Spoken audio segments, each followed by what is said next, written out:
So this is the Merit Scholarship Deep Dive webinar. Thank you all for joining me. I think I said that already. We'll be going through some great information tonight about merit scholarships. But first, before we do that, I want to tell you all a little bit about me. So I'm Wendy Nelson. I first started My Kids College Choice in 2012. And when I started it, it was really a blog site to help other families through the college search process. And then I developed a passion for merit scholarships after finding a lot of lists of full tuition and full ride merit scholarships and in different places online, and they just were never as complete as I wanted, or the information was out of date, or the links were bad. All of that led me to start my own listing of full ride and full tuition scholarships called the Full Scholarship List. So I first started publishing that in 2014 on the My Kids College Choice site. And then I decided I wanted to take that further and develop a database of all the merit scholarships offered by colleges around the US. So I did that, and created the Merit Scholarship List search site. So that site came into being in 2015, allowing people to find those schools that offered the best merit scholarships.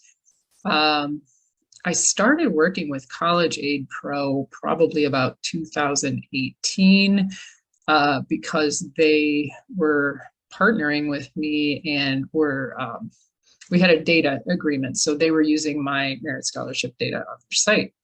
And then last year they approached me about joining their team, and it was the right time for me because I really wanted to focus on the data side and not all of the other things that go along with running your own website, running your own business.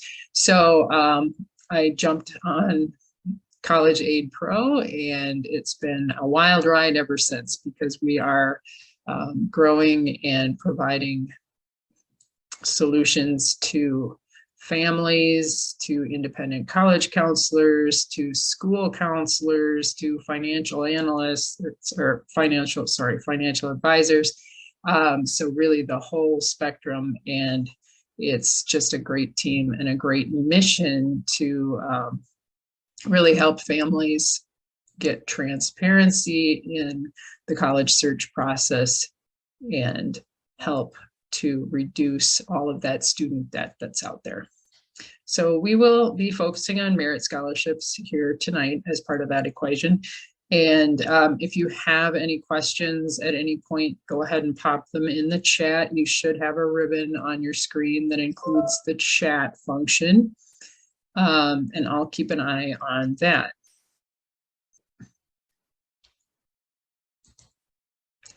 All right, so where are we going to begin? We are going to talk about merit scholarships and educate you on everything I think you need to know as far as the basics of merit scholarships. We're going to run through the 5-step merit scholarship framework that I created several years ago. And then I'm going to share with you some resources and tools you can use to find and be more successful at winning merit scholarships of all kinds.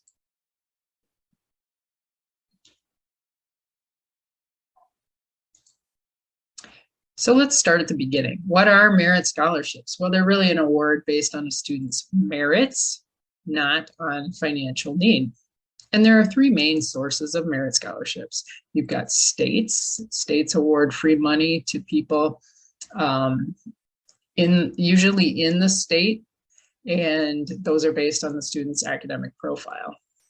I'm going to pause there for just a second. Great question from Jamie. Will we get a copy of the slides or should we take notes? Thank you for asking that. I'm sorry that I didn't state that at the beginning. Yes, you will get you'll actually get a copy of the recording. You're going to get that in an email along with the homework files, because I'll have some items that I say, no, this is a homework item for you to go do.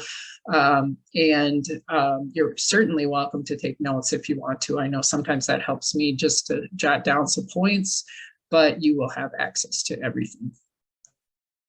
All right, so the next source would be private sources. So these are really what we call either private scholarships or outside scholarships, and they are awarded by organizations like foundations, businesses, clubs, any other types of organizations out there that decide they want to offer a scholarship to students. So we will talk about those, and then we will also talk about number 3. This is the big one. Colleges are the largest source of merit scholarship money, and that's really what I based my business around. So we will definitely dive into that further. I know I asked everyone when you were registering for this, what year is your student? So that really gives me an idea of who we've got in the audience.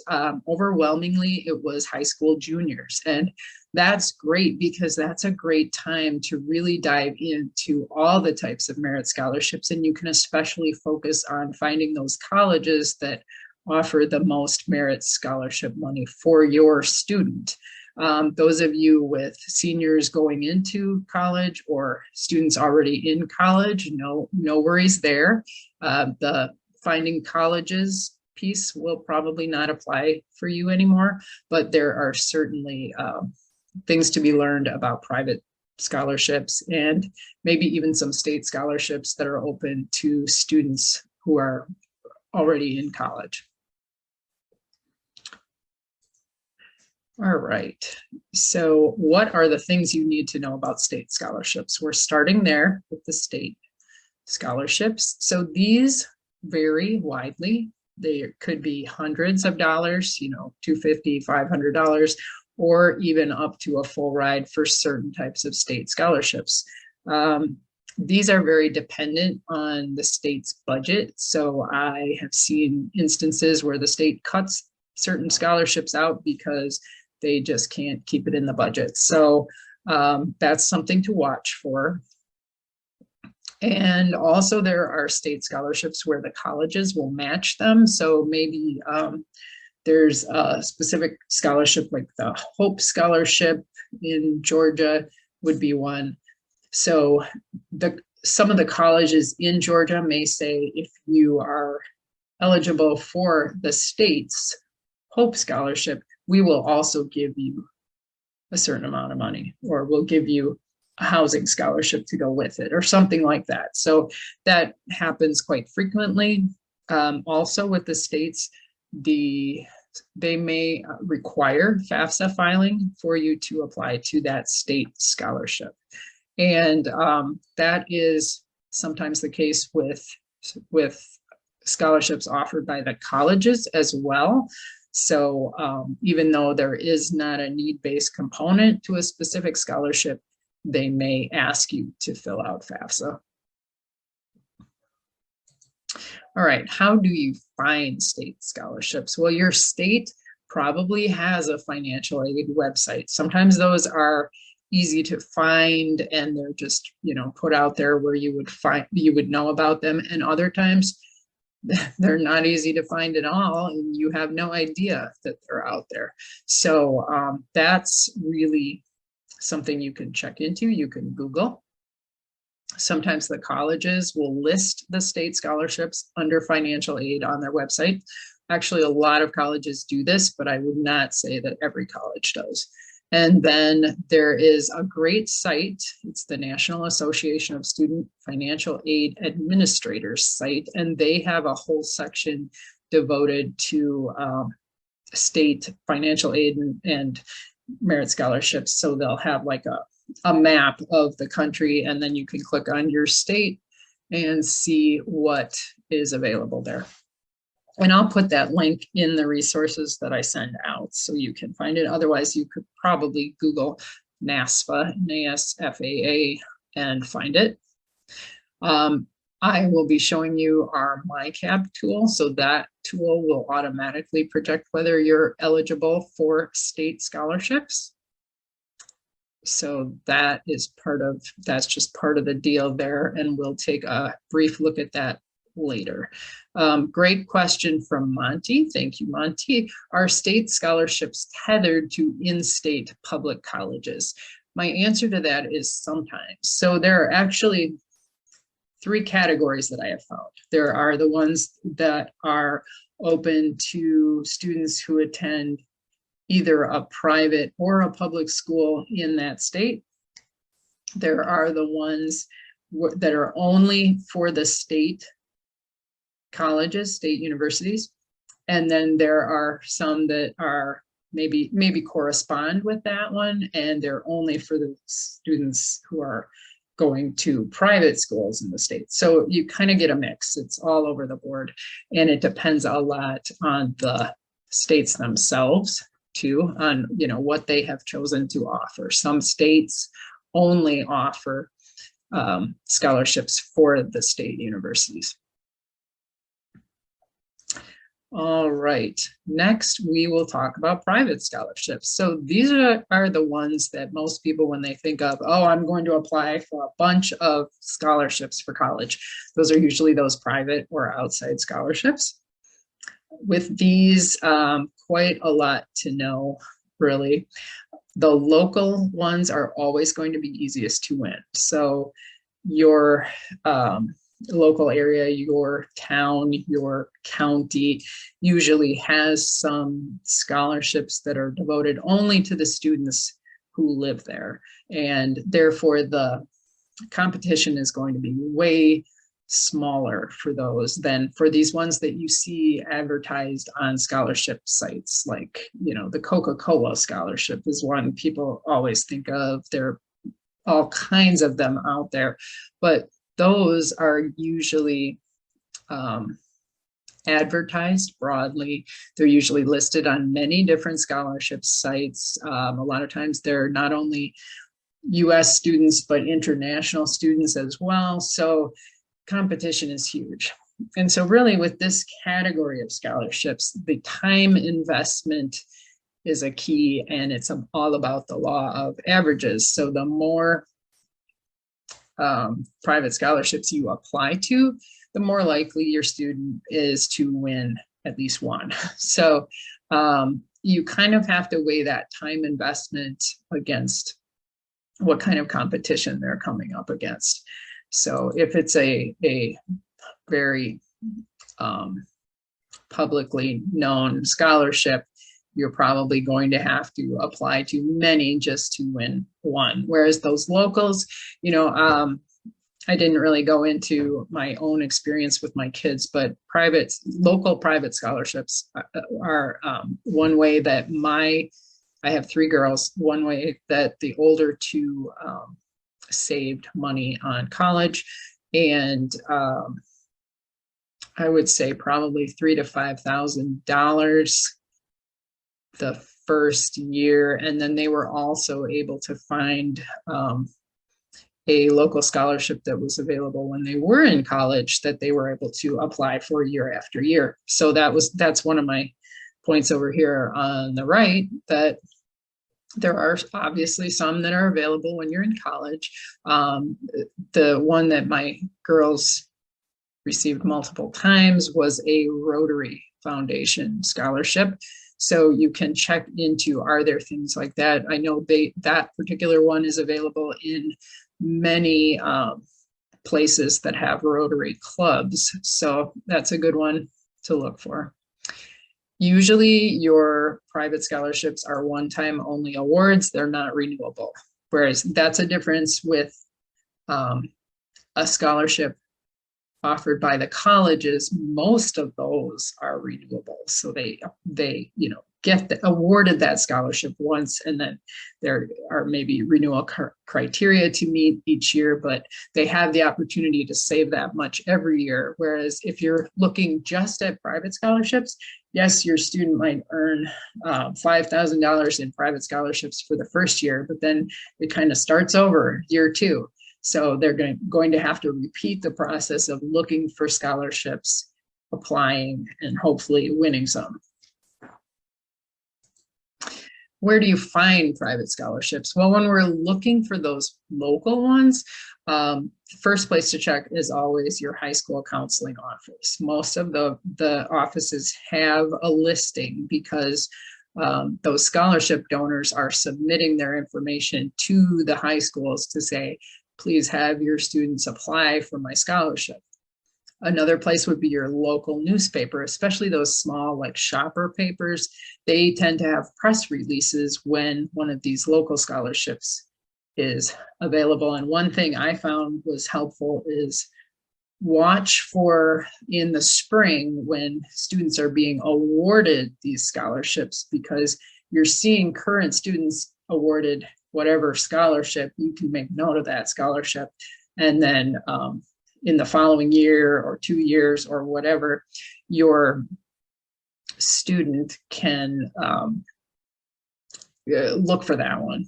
Figure out, does the counseling office have that one on file, or is it can you find a website for the club or the organization or whatever. Google search is another great way to find private scholarships. So I tell people a lot, make Google your friend when it comes to searching for scholarships. So you can type in whatever. So scholarships for tall people, scholarships for redheads, whatever term, and you're going to find a bunch of results. And you may have to do some weeding through to get to the good ones, but that is definitely one way to find very specific, very focused private scholarships that would be something your student is involved in or interested in, or something like that. There are also many scholarship search websites, CapX, FastWeb, Unigo. There's one called Going Merry. There are tons of them out there, and they all pretty much have the same info, because the scholarships, the organizations that are providing these scholarships just send out emails and submit them to every scholarship site they can find. So even though my merit scholarship list site was completely focused on being a database of scholarships offered by colleges, I would often get these emails from organizations who were promoting their private scholarship. And usually I'd have to say, sorry, I don't list those on my site. I can share them in my Facebook group, but that's how I know, they're just sending these out to everywhere to list. So you're not going to find a whole lot of difference between the scholarship sites. Okay. So I will say again, because it bears repeating, the largest source of merit scholarships by far is the colleges themselves. And these are often referred to as institutional scholarships also. So what do you need to know about these, especially if you have a high school junior, sophomore, freshman or younger? I know we had a pretty good number of people register who had freshmen or younger, and that's awesome. It's great to get ahead of the game to really understand this before you get too close to the college search process. These are primarily used to discount tuition. You will even have people who will say this really isn't merit-based. It's really just the college discounting their tuition because they know they can't sell it at full price, kind of like a sale in a store, those stores that everything is always on sale. So yes, in a way it is similar, but they are definitely awarding larger amounts to students who have higher GPAs, higher ACT, SAT scores, whatever. There is a correlation there. It's not like everybody gets the same discount with merit scholarships. And these vary widely. There's a wide range of merit amounts offered by colleges, from a few hundred up to a full ride plus. Full ride plus being you'd get your tuition, your room and board, maybe your books, maybe study abroad, maybe a stipend. You know, there are those major scholarships that cover it all. The best merit scholarships are the renewable ones. These are the ones that you win it the first year, you're going to continue to receive it throughout college. A lot of times, though, there are renewal criteria attached. A lot of times it is the GPA that your student is able to maintain in college. And maybe they have to have a GPA of 3.5 or better, or 3.0 or better, whatever it is. That's a requirement for keeping that scholarship. And then your student really needs to understand that and be prepared for that. These may be automatic, semi-automatic, or competitive scholarships. And we are going to talk about the difference in those categories in just a little bit. But first, let's talk about how to find institutional scholarships. So you can do it the very basic way of going one by one through the college websites, find where they list their scholarships. Sometimes they're really hard to find. I've been doing this for so long that, you know, I kind of have my process. Okay, I'm going to go here, here, here. Nope, they're not there. Let's try here, here, here. You know, it's a challenge, but you can look up scholarships at every college you can think of. But my caution there would be, you don't know what you don't know. So what other schools out there have great scholarships that would apply for your student, but you have never heard of that school, or you never thought to look at it? You can also find some lists on college-related sites.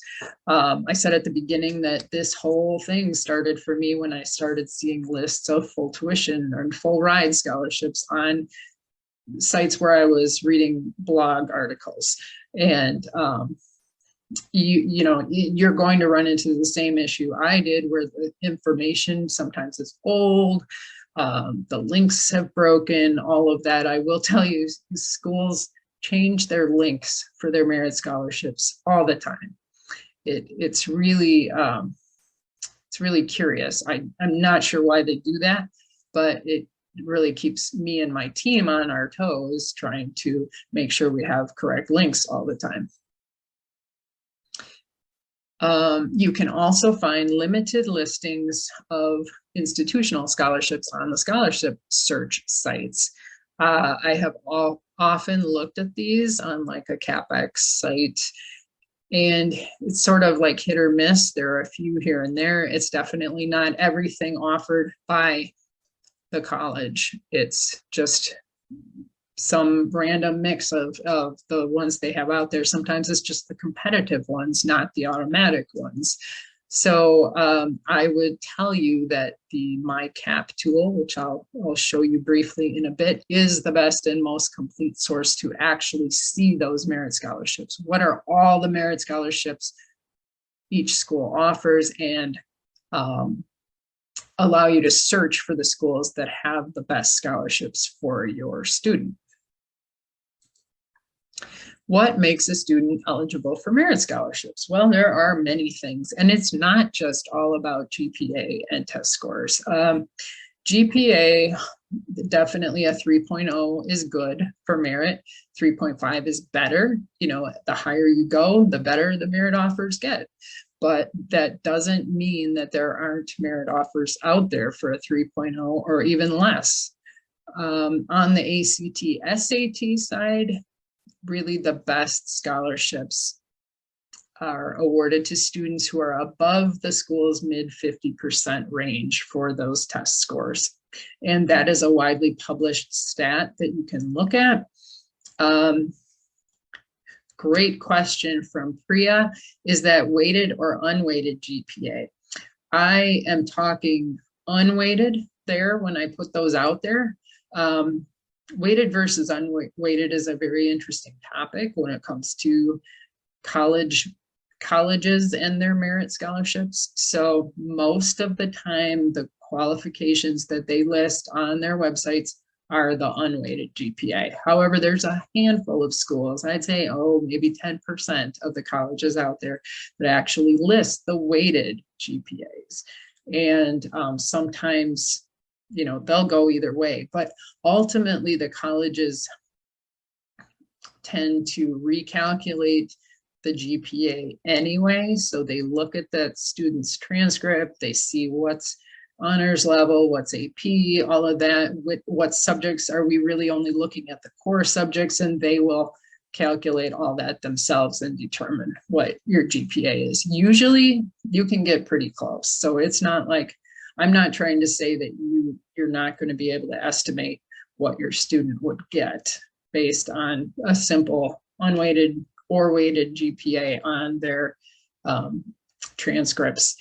You can. It will be close, but you just need to be aware that the colleges do tend to recalculate. So it might be a little different. They might qualify for a little more than you thought or a little less, depending on the school and how they do that.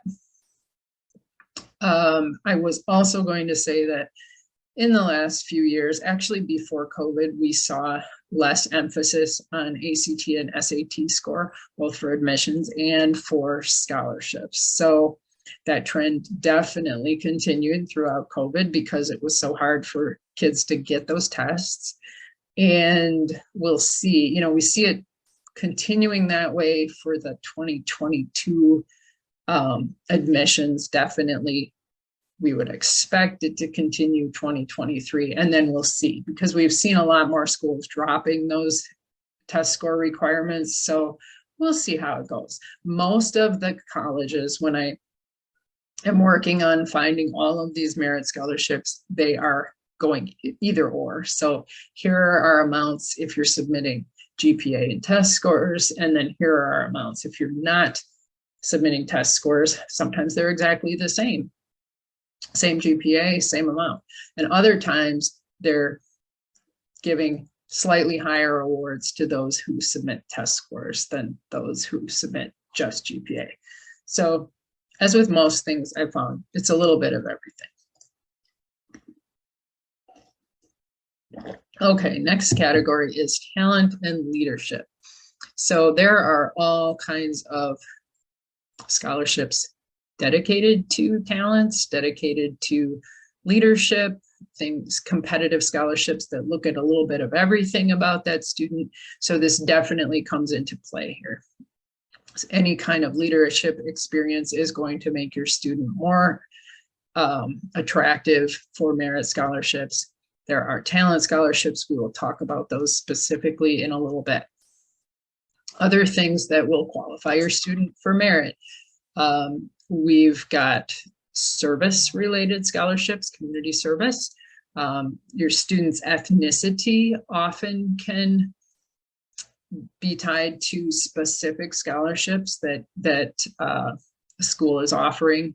Religion sometimes, especially at like the Catholic schools, they're awarding Catholic scholarships, Catholic high school scholarships, students' race, geographic location. There are a lot of scholarships out there that are dedicated to students in a specific city, a specific county, specific state, kind of all over the board, specific high school even.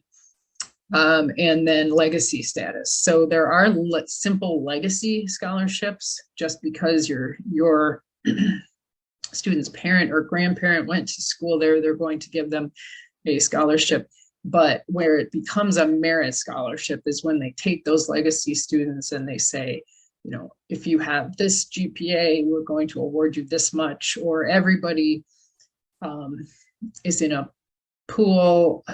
We have a competition, you fill out an application and you can get a scholarship. So a little more complicated than just qualifying under legacy status. What are the main types of merit scholarships? So I like to categorize them into 4 types. First one, and what I would consider the best type from the standpoint of most likely to receive, easiest to predict, sometimes guaranteed. So automatic scholarships are the ones that if you have this GPA and this test score, we will give you this amount. And it's very straightforward. Or just this GPA. If you have this GPA, you get this amount. And it means every student with those qualifications will receive that amount. Semi-automatic, I used to not have this category in here, but then as I've done this for many years, I've realized there's another category that's between automatic and competitive, and it's what I'm calling semi-automatic. That means most of the students who meet these qualifications will get a scholarship, but we're not telling you exactly what the qualifications are. It's probably based on GPA and test score, so you can predict that somebody will get it. However, the school is really using their own judgment. They're looking at the other pieces of the student's application and making sure, yes, we really want to award the student this amount, or no, their application wasn't quite as strong. We're going to drop that down a little bit. So it's like it gives the school some more latitude to decide rather than just publishing it out there as like everybody gets these amounts. All right, I'm going to pause there 1 second to answer a question from Jean, how to apply for these leadership scholarships. So Jean, I was specifically referring to the ones that are offered by colleges, and you will often find those as competitive scholarships, the next category we're going to talk about, offered by the colleges themselves. And they usually have a separate application when it comes to a strict leadership scholarship. However, there will be some private scholarships out there that are focused on leadership as well. And we'll talk a little more about leadership and those sorts of things when I talk about qualifications. I'm just going to take a sip of water here. Another question from Monty, does applying ED affect merit scholarship possibilities? It's not super straightforward, Monty, but yes, it can. So the whole thing about applying ED or early decision is that you are telling the school, you really want to go to this school, you're willing to pay whatever it takes. In other words, you're pretty much saying, I'll pay full price if I need to. Now, it's not that straightforward, but that's really what the original intent was. So the school doesn't necessarily feel obligated to attract your student with a merit scholarship because, hey, they already said, I love your school, I want to go there. Now, I will tell you that the data that I see says that ED students do get merit scholarships. It's not like they don't. You know, it depends on the school. It might be a school that doesn't even offer merit scholarships, but there are ED students admitted ED who are getting merit scholarships. They maybe won't get as big of a merit scholarship as someone who applies regular admission because the school wants to attract that student, but it's just a complicated dance between the family and the school to determine, you know, what's it going to take to get this student to go here. So not out of the question, but definitely something to be wary of.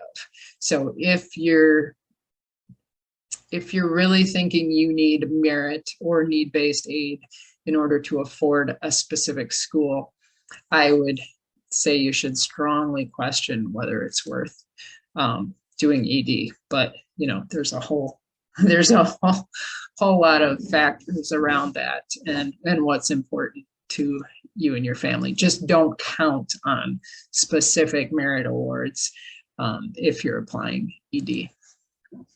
All right, long answer to that question, sorry. Let's talk about competitive merit scholarships. So this really looks at the whole student profile in most cases, or is very focused in on one area, like a leadership scholarship, a community service scholarship, or something like that. But in any case, your student is competing for a limited number of scholarships. And it may require a separate application, or there are some competitive ones where the school says, we only offer 10 of these and we choose the students based on their admission application. So definitely competitive, but out of your hands as far as trying to specifically say, here's why I should get that scholarship. Next category is talent scholarships. So the big four talents would be art, music, dance, and theater. There are other talents out there. I have a whole collection of categories of talents.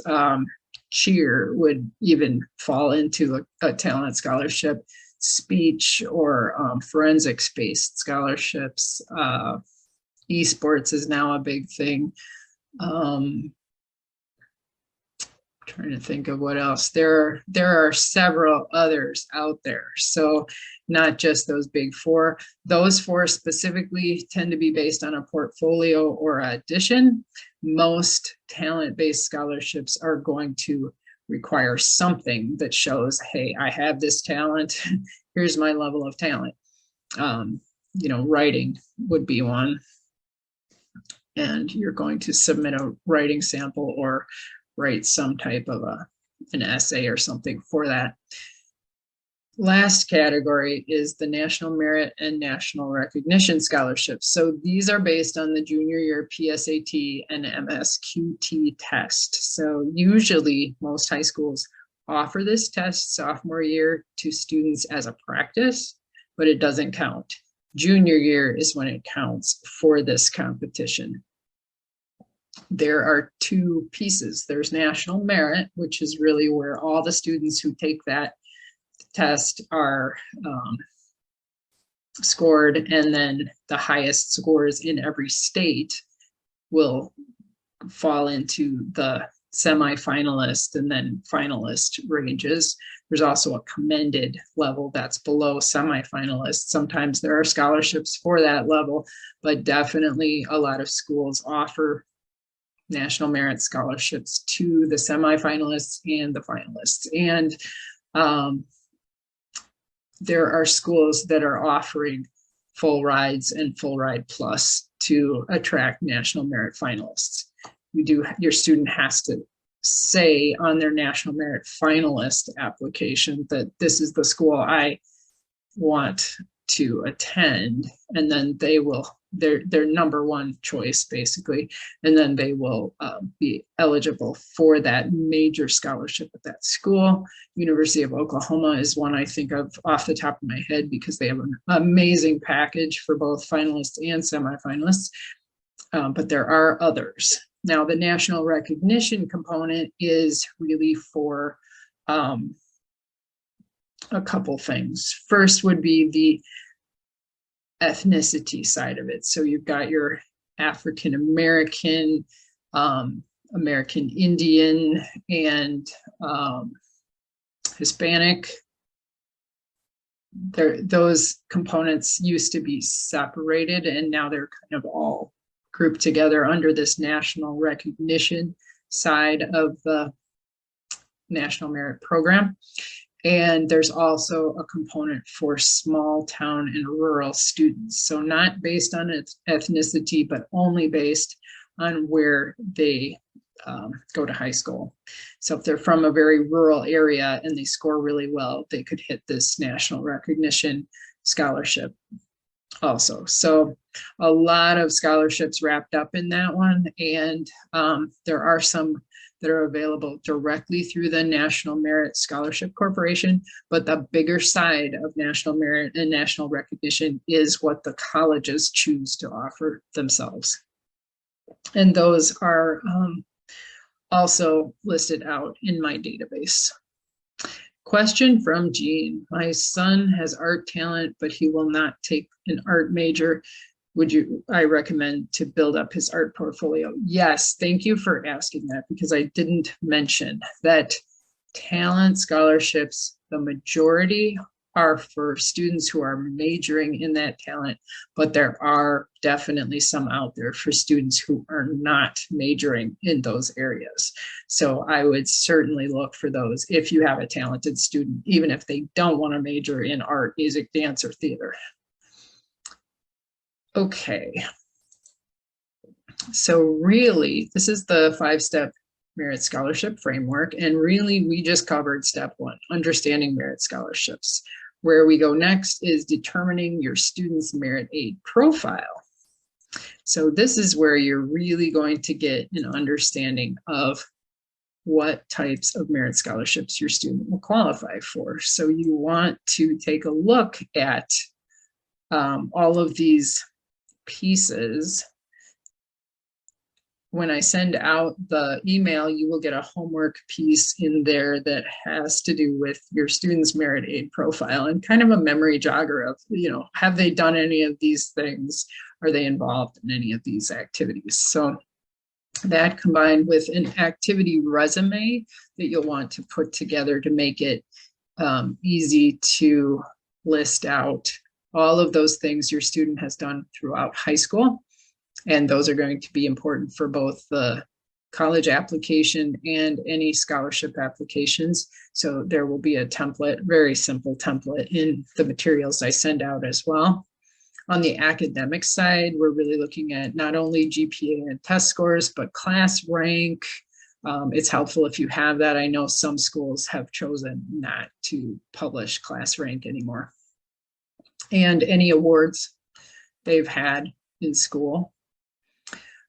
Or even outside of school that are academically based. Extracurriculars, all their clubs, hobbies, sports, talents, service activities, jobs, and any other characteristics that make them, that make up really who they are, and anything that makes them unique. Could be disabilities or unique qualities about your student. So it's really a good idea just to kind of gather all that information so you can use that when you're looking for merit scholarships of all types. And I don't, I listed sports here. I don't include athletic scholarships in the realm of merit scholarships, but they're definitely awesome. Athletic scholarships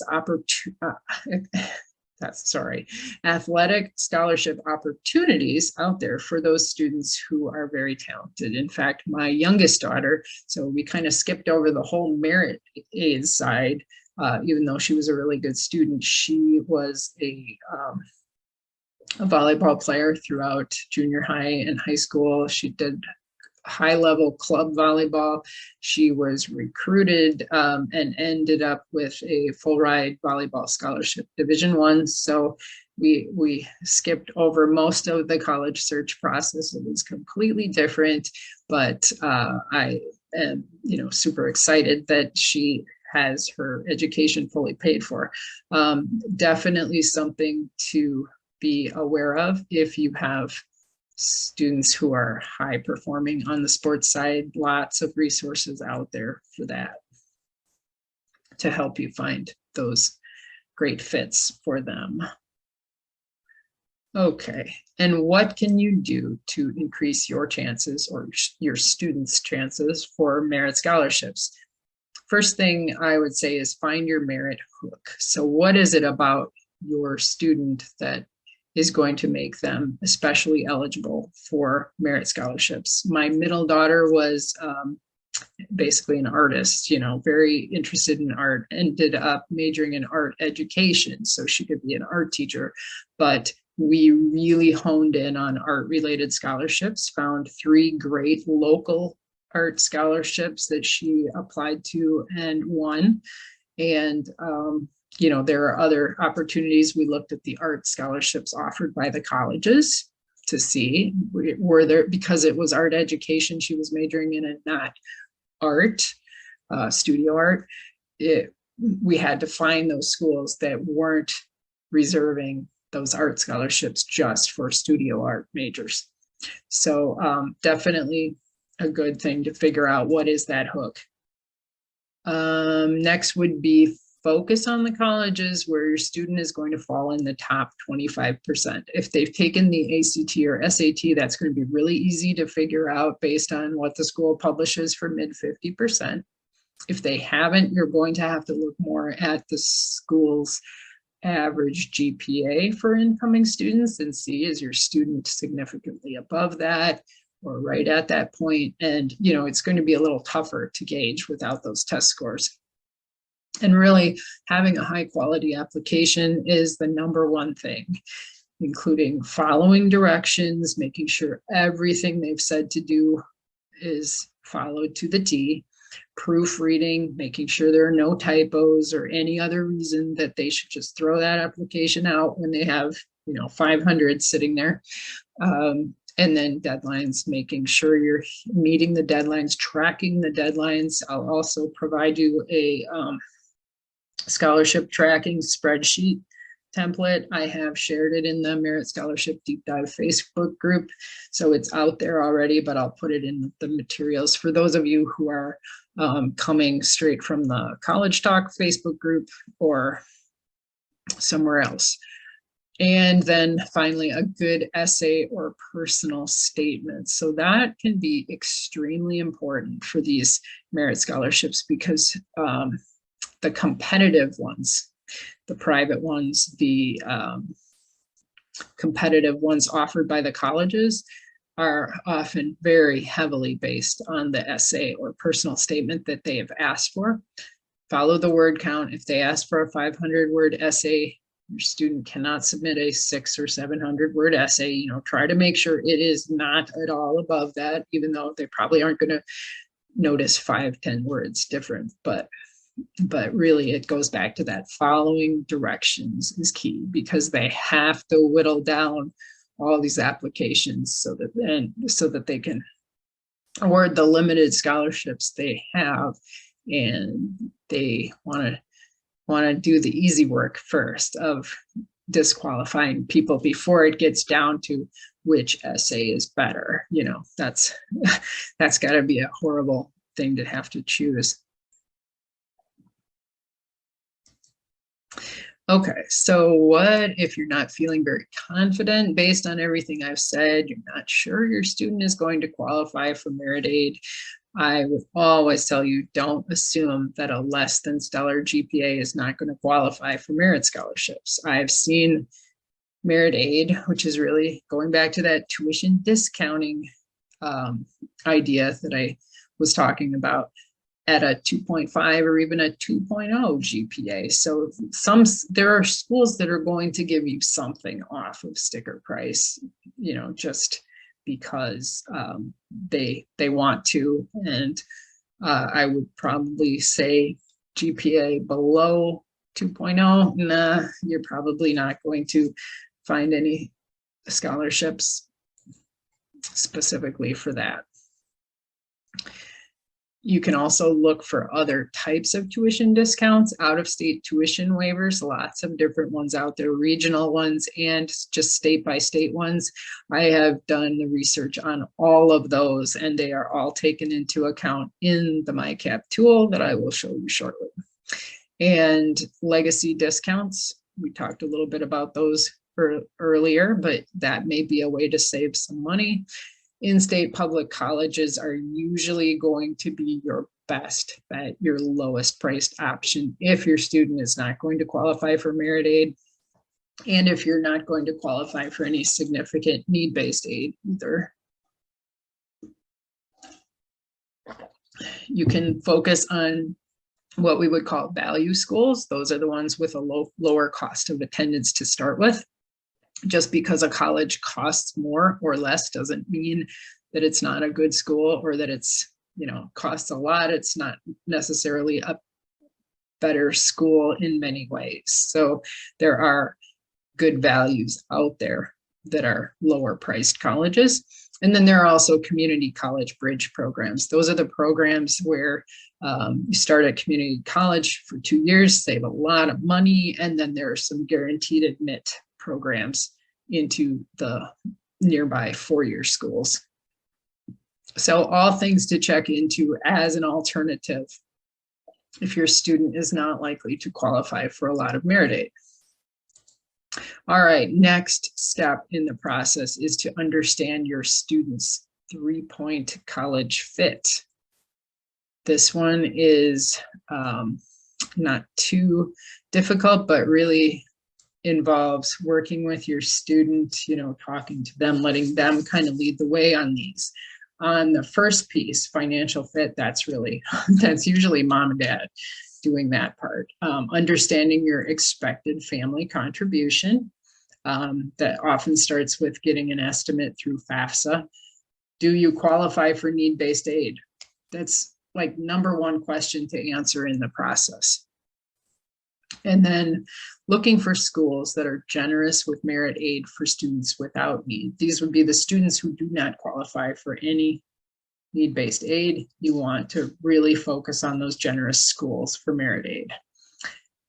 What savings and cash flow do you have to put toward college? That's obviously going to come into play on the financial side. And can you afford the net out-of-pocket cost that these schools are showing you when you do an estimate through the school, through the net price calculator? I'll show you how we just do that simply through the MyCAP tool as well. And academic fit and personal fit are the other 2 types of fit. Really a look, this is where your student is more responsible for these and is really going to need to look at what am I interested in, what's important to me in college, in the surrounding area, and all of that. So those 3 parts of fit need to come together to make a good overall match, an overall fit for your student.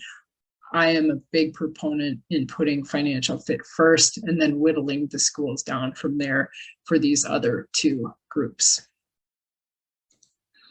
Next would be the big one. Find good fit colleges with scholarship money to offer your students. So how are you going to do that? Well, I talked a little bit about finding generous schools. You can look at the statistics for the number of students without need, percentage of students without need receiving merit aid. That's a great one. The other one is average dollar amount of merit aid received by students without need. Now, the problem here is it's an average. An average is fairly meaningless in many respects because you could have, if you have 3 people and they each get $5,000, you've got a $5,000 average. Or you could have 3 people, one gets 0, one gets 1,000, one gets 14. Because there were 3 of them, it's still a $5,000 average. So you really don't know enough just by going by average amount of merit aid received. So I'm a big proponent in you need to see the money. Show me the money. I want to know what scholarships are actually being awarded. So we will talk about that. If you want to look just at some free data sources online to find out what is the percentage of students without need receiving merit aid. What are they receiving on average? The best one to look at for those statistics is collegedata.com.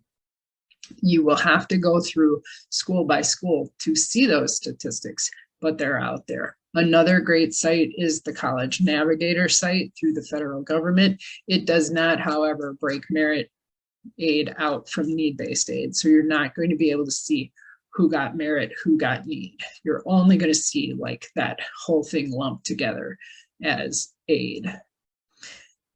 So when it comes to show me the money, that's really where I have been spending the last 7, 8, I think it's going on 8 years now in making sure I knew what was out there for merit scholarships at all the colleges.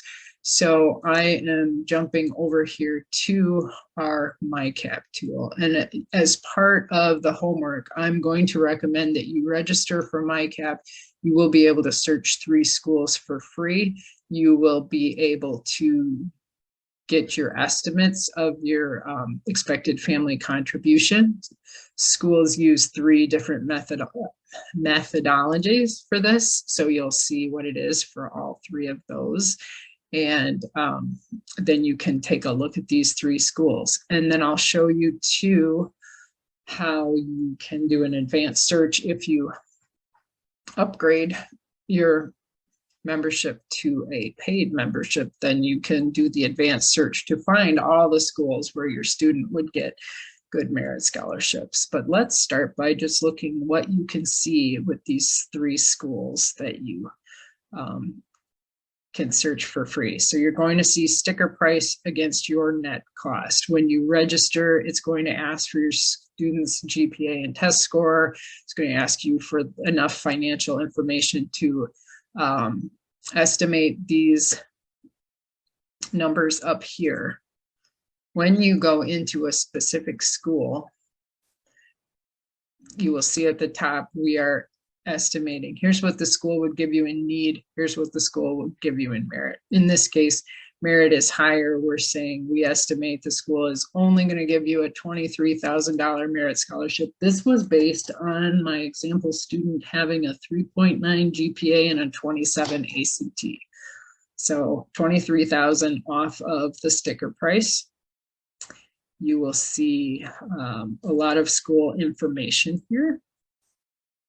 Here's that mid 50% range I talked about. If your student is above this, they're going to get the better merit scholarships. However, at DePaul, ACT range 23 to 28, my example student with a 27 was still getting 23,000. That's almost at the top of what they're awarding in automatic merit aid. So still a good award. So, you know, if you're near the top of the 50% range, it's still going to be good. Obviously, my 3.9 student was above this GPA listed here. So that was helpful for merit scholarships. So you're seeing a lot of statistics here. You can look at the financial aid statistics, how much need they meet, average non-need merit scholarship right here, 18,940. This student was above the average. All right, Monty, does your program factor in schools within schools? Is merit tied to the overall school, or like the school within school, like the Kelley School of Business at Indiana?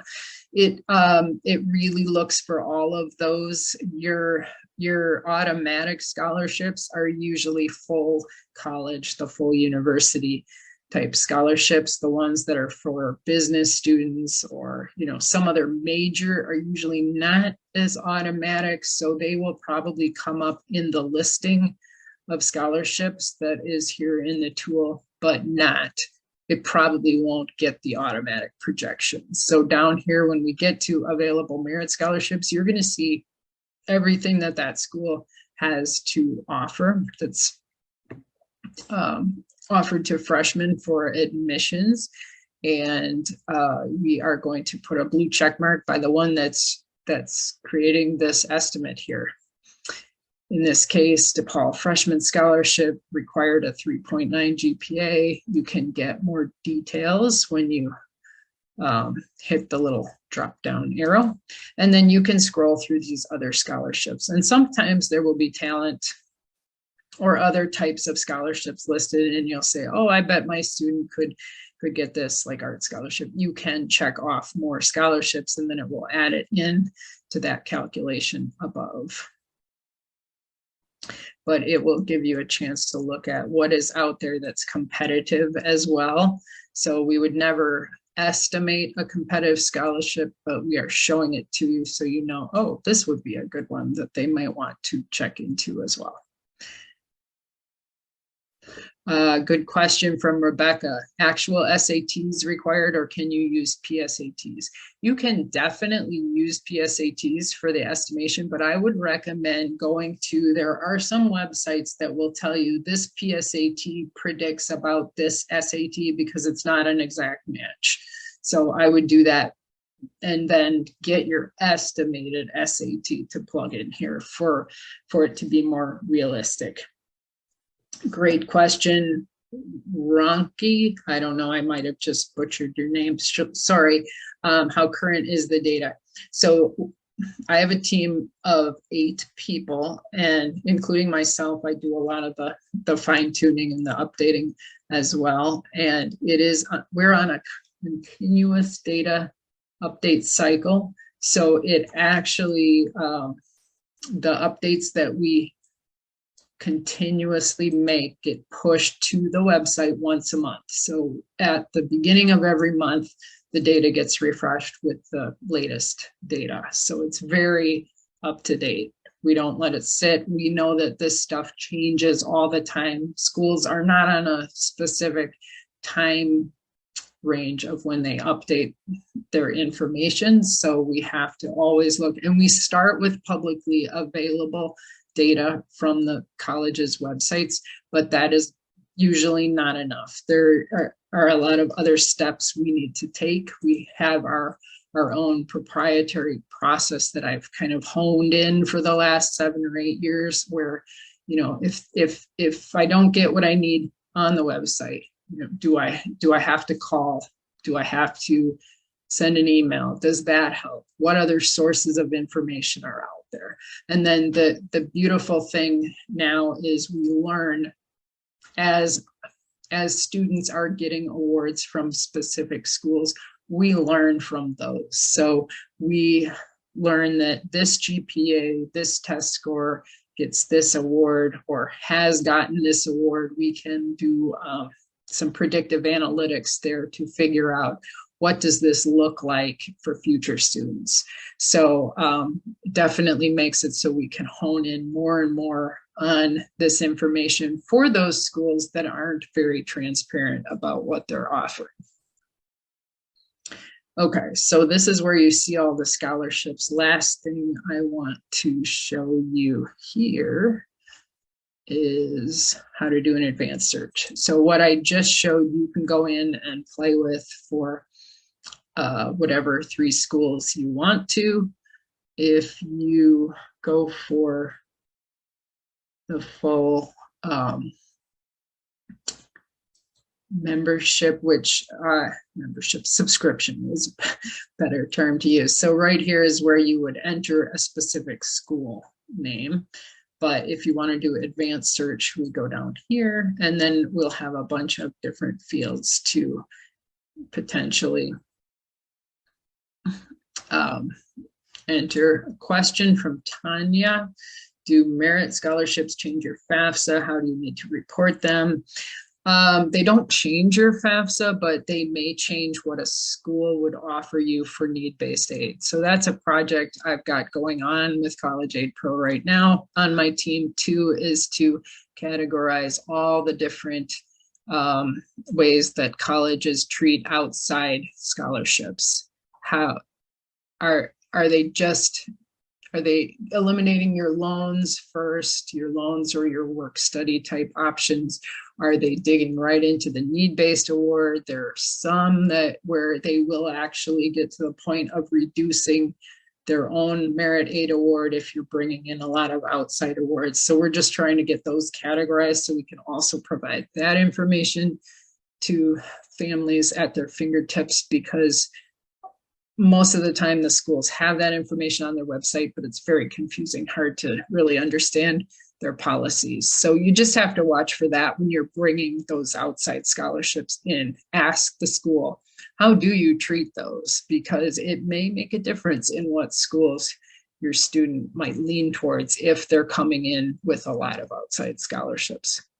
So you can filter by mileage, you can filter by state, size of school, 2-year versus 4-year. You can filter by major.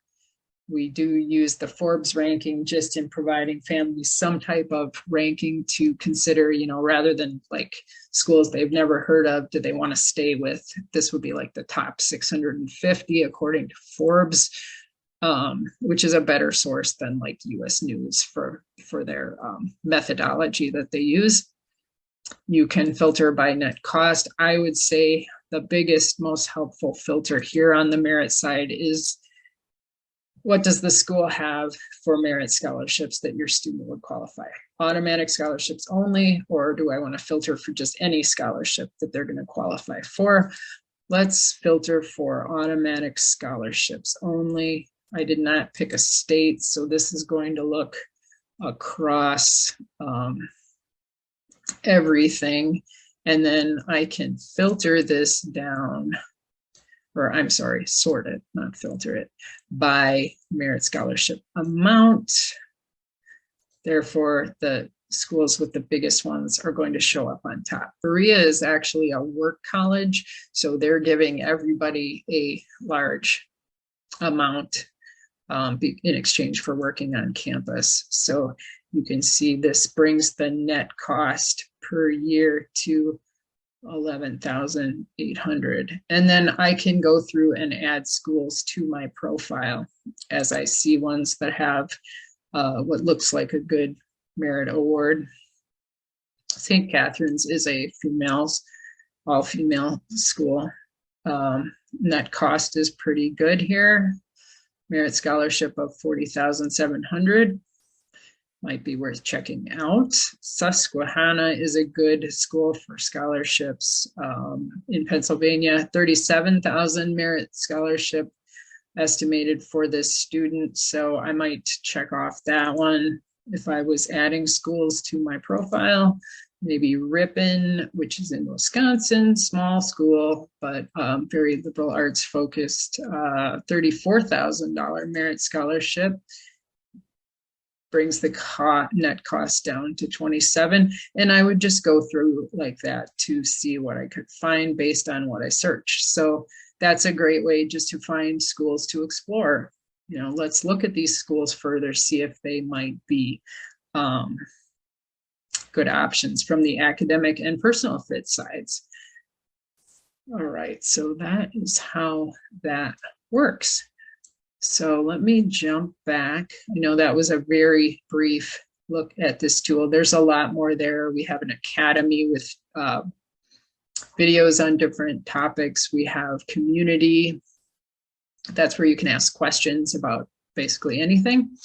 And there's a private scholarship search portion as well. We do offer expert consultations on a per hour charge for families who just need some help. It might be in picking a final college. It might be in how do I appeal my awards. It might be where do I start for my college list. We have a bench of experts who've been doing this sort of thing for years, the consulting side and advising families, and they are always available to help you. Just sign up for an appointment through that button right there. All right, let me go back over because we have a few other things to touch on the private scholarship side, and then I'll get this wrapped up.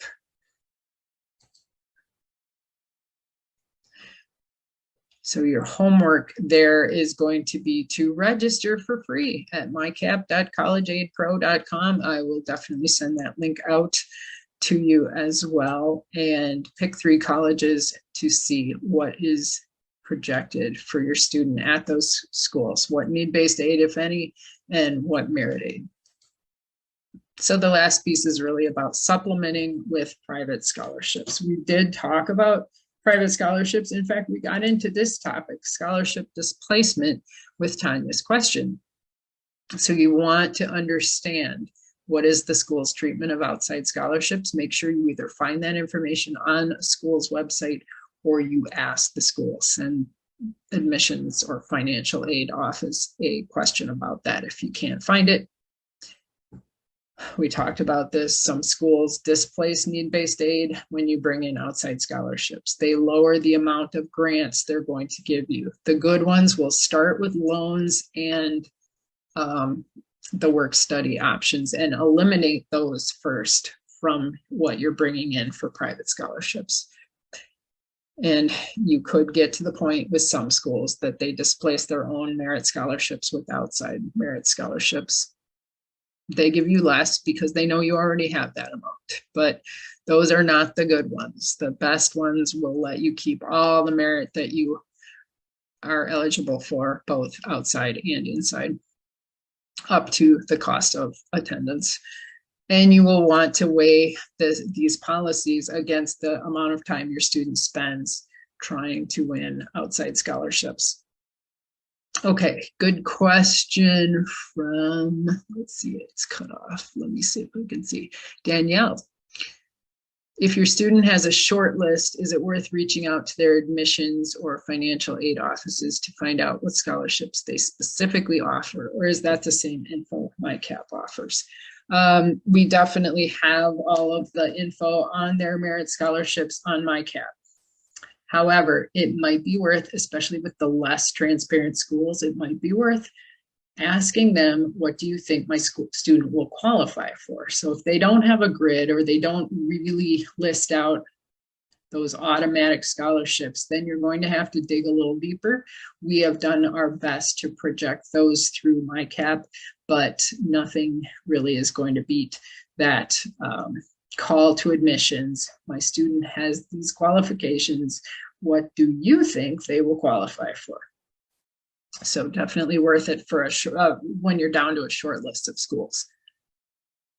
Okay, and some last private scholarship tips would be really focus. A lot of these private scholarships require recommendation letters.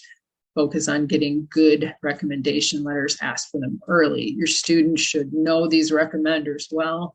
You will want to make sure the recommender will tailor this to your student, not just write like a form letter with their details filled in, you know. So the better they know the teacher, the better these letters usually are. Give them lots of lead time because they're going to get lots of requests, especially they're really good teachers. And keep applying, especially local, both, you know, when your student is a senior in high school, when they're in college, keep looking for those local scholarships. Also, younger students, great opportunities out there to start applying and getting familiar with those private scholarships, because there are scholarships that are open to younger high school students. So usually you'll find those on the scholarship sites, but high quality application we already talked about. One really big tip that I don't have listed here is set up a separate email address. When you're signing up for scholarship sites, scholarship search sites, they almost always sell your name, sell your information, and I will tell you right now, that is not something that you don't need to worry about that with CAP. You know, we do not sell our customers' information to anybody, because, you know, that's ours. We keep it. You gave it to us. We keep it with us. So, but things like FastWeb and CapEx, those sites that are offering all of this info, but they're not charging you. You're not subscribing. Those are the sites where they're really making their money by selling your information. So be wary and set up a separate email so you don't get tons and tons of spam. And we talked about having a good essay and personal statement. And I'm losing my voice. I've been talking too long. These usually go long because there's just so much information out there. So thank you for those of you who were able to hang in here with me to the end. The follow-up email will include a link to the homework files. It will help you if you go through these files. It's going to help you become a merit scholarship expert for your student. If you're in the Merit Scholarship Deep Dive Facebook group, you can always throw questions out there. I will answer. Sometimes other people will answer, which is great. Here's again the link for MyCAP. And the advanced search functionality in MyCAP will find those schools that offer your student the most merit aid. Coupon code Wendy 15. I will also put in the follow-up materials. That's going to save you off of that subscription. I believe $49 is the regular price per year. So I don't remember exactly what the coupon takes off, but I'll make sure all of that detail is in the email. And if you have any last questions, let me know now. Otherwise, I think we're done for tonight. And watch for that email. I will plan to get that out tomorrow to all of you, so you have all that info. The homework will be in a shared Google Drive document or folder, so you will have all of that you can keep. All right, I have a few last questions here. Let's see. Make sure I don't miss anything. Consultation. Yes, we offer consultations. I'm available for consultation, very limited, but can do it. Otherwise, we have an amazing team of people who, like I said, have been doing this a long time and understand all of the ins and outs of the college search process. So thanks for asking that, Sri. And let's see, I think I have one more here, but I can't get it scrolled down. Bear with me 1 second.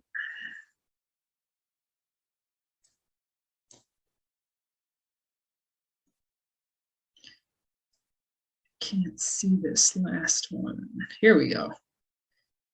Okay, no, I already answered that one. All right, if you have any other questions, like I said, feel free to put it in the Merit Scholarship Deep Dive Facebook group, or you can always email me, wendyn@collegeaidpro.com. So thank you all again and have a great night. Watch for the follow-up email.